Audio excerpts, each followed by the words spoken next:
السلام عليكم ورحمة الله تعالى وبركاته. موضوعنا اليوم بعنوان طلب الرزق.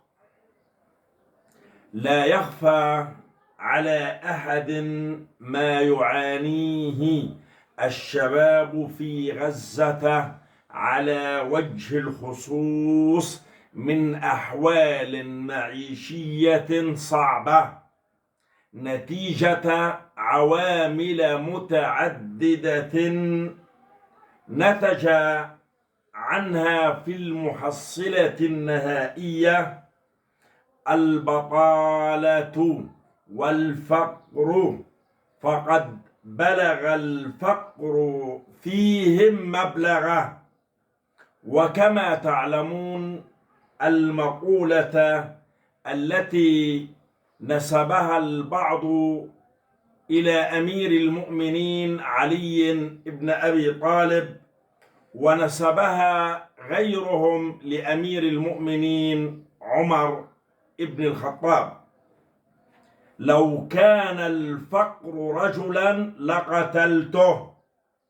وجميعنا يعلم أن الرزق بيد الله وحده، وأن الإنسان مهما سعى في طلب الرزق فلن يأتيه إلا ما كتبه الله له، ومهما حيل بينه وبين رزقه فإن رزقه آتيه كما يأتيه أجله. وبيت القصيد: ماذا ينقصك أيها الشاب؟ عليك أن تتوكل على الله لا أن تتواكل. عليك أن تستعيذ من الفقر. عليك أن تعلم أن الابتلاء يكون بالفقر ويكون بالغنى. وعليك أن ترضى بما قسم الله لك حتى تكون أغنى الناس، وألا تنظر إلى من هم فوقك في الغنى. وعليك أن تطمئن وتؤمن بأن ابتلاءات الدنيا تزول عند أول غمسة في الجنة. عليك أيها الشاب أن تردد أدعية الرزق دائما ولا تمل: اللهم ارزقني رزقا لم أتوقعه وخيرا لم أفكر به.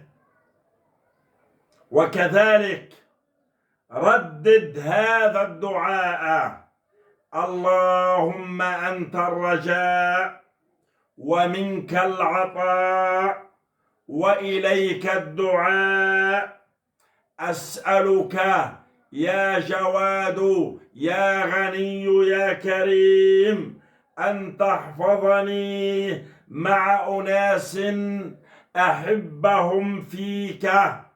اللهم في الجنة أسكنني وأسكنهم، وعن النار أبعدني وأبعدهم، ومن رزقك الحلال ارزقني وارزقهم، ومن العافية زدني وزدهم، بمغفرتك ورحمتك اشملني واشملهم، يا سامع الدعاء يا واسع العطاء. أيها الشباب أكثروا من الأدعية لله تعالى. اللهم مالك الملك تؤتي الملك من تشاء وتنزع الملك ممن تشاء بيدك الخير إنك على كل شيء قدير. اللهم أعوذ بك من فتنة الفقر.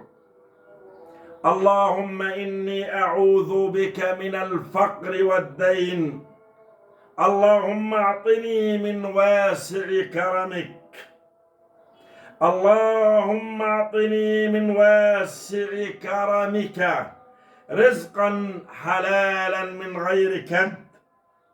وفي الختام، توكلوا أيها الشباب على الله، توكلوا على الله حق توكله، فقد قال حبيبكم المصطفى صلى الله عليه وسلم: لو توكلتم على الله حق توكله لرزقكم كما يرزق الطير تغدو خماصا وتروح بطانا. أقول قولي هذا وأستغفر الله العظيم لي ولكم، والسلام عليكم ورحمة الله تعالى وبركاته.